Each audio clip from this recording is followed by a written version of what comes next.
What if I told you this time next year, 10% of your money is going to disappear or burned right in front of you? Imagine taking all your cash you have right now, putting a match to it, and 10% of it's gone just off the top. Well, that's what inflation is. Inflation is here. Here are 6 things that I'm investing in, 6 things I'm doing to attempt to make my portfolio and everything I have recession as well as inflation proof. The 6 ways start now. All right, so you have to start investing in hard assets. Hard assets are things you can hold, things that actually have real worth. Like this microphone right here, I can touch, I can hold, I can buy, I can sell, I can do something with it.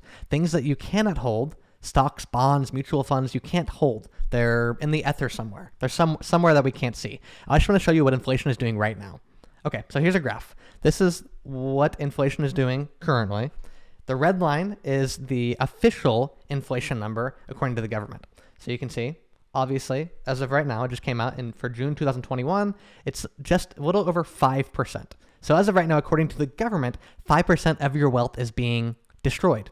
In essence, 5% of your purchasing power is being taken away every single year.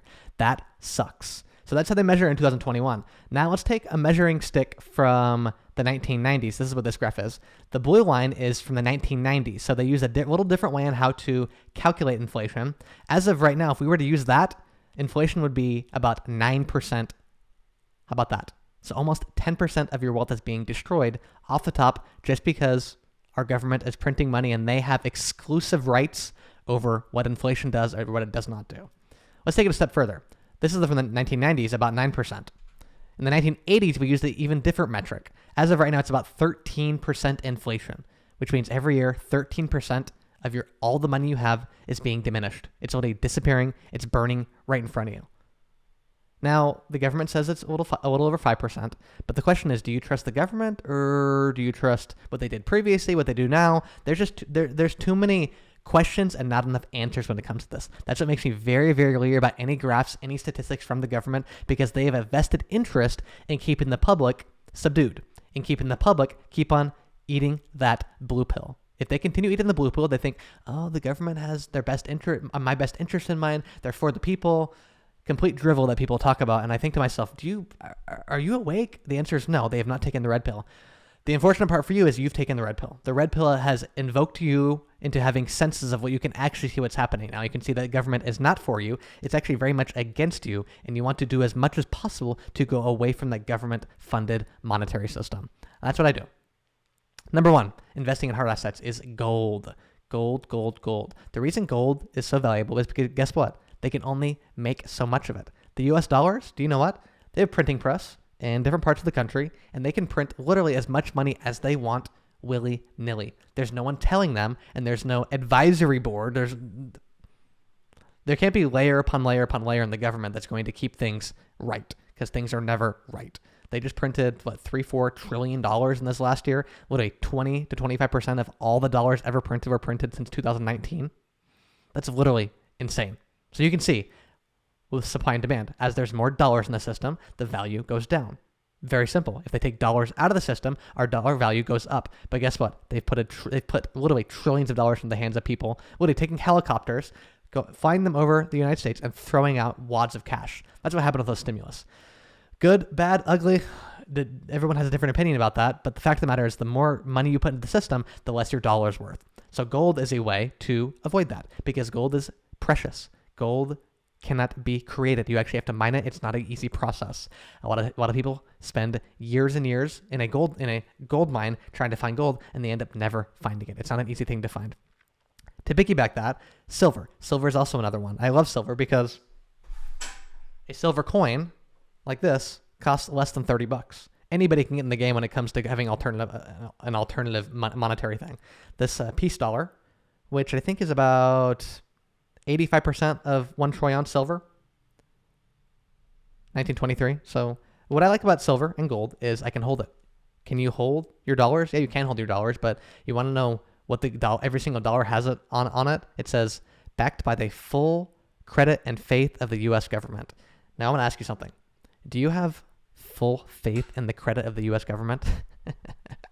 As of 2021, I definitely do not, which is why I've invested a lot of money of myself into things like gold and silver, because gold and silver, they are precious. Obviously, silver is worth less, But here's the thing. Anybody can get in the game at $30 an ounce. About $30 an ounce. That's about what it is right now. So if you have $30, as opposed to putting in the bank and it losing between 5 and about 15% of its value every year, this will most likely hold its value far greater than the dollar.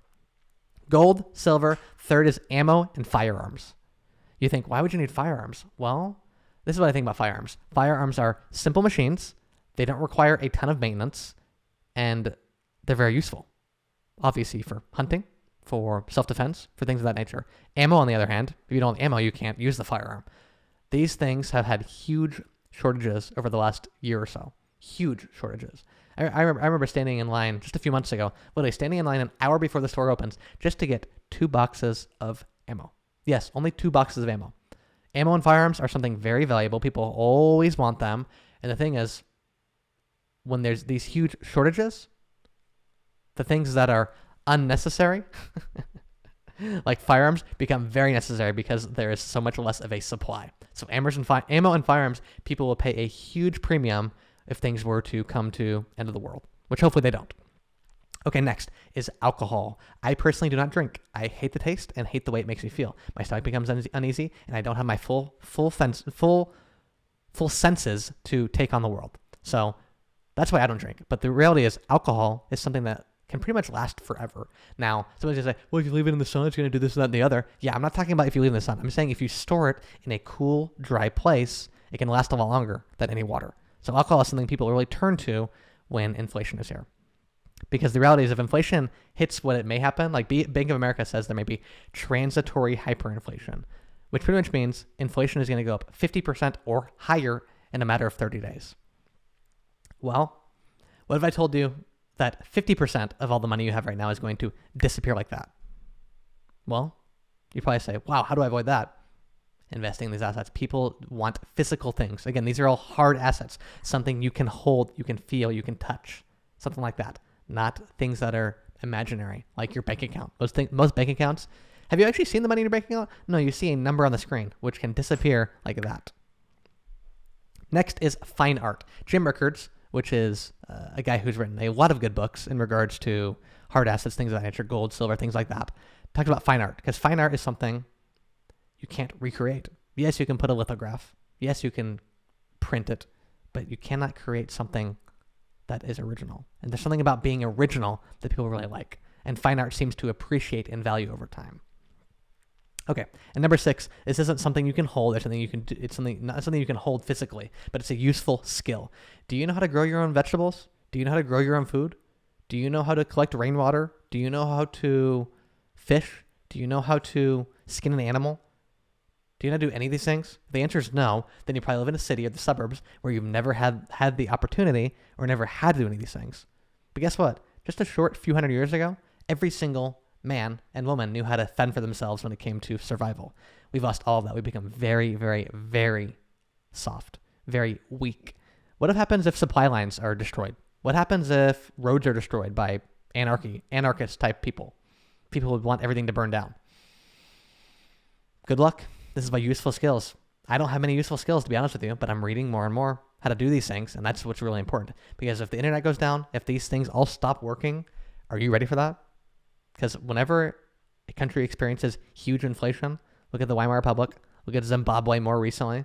Zimbabwe's dollar, literally every single person in Zimbabwe is a trillionaire. Yes, there's literally they're literally a trillionaire. There's literally $1 million bill. You know, we have the $1 bill, they have a $1 million bill. Because they printed so much money and it went to literally nothing. Their economy collapsed. I'm not saying that's going to happen in the U.S. I'm not saying that at all. Obviously, I hope it doesn't happen because that would hurt me a lot more than it helped me. And everyone who's listening to this as well.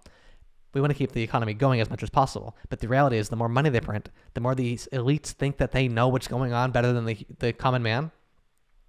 They're just common people. They're common people who have power and they're wielding it to preserve themselves. Want to hear one of the most intoxicating things and the thing that we do most as humans? Survive. Attempt to stay comfortable in the avoidance of pain. The way you're going to avoid inflation is doing these things. The way I'm avoiding inflation is investing in these pretty heavily. The alcohol sounds pretty good though. At times when I watch some of these press conferences with our elites. makes me think, what the heck are they thinking about? Anything whatsoever. Makes me very, very furious. But anyway, the inflation is coming.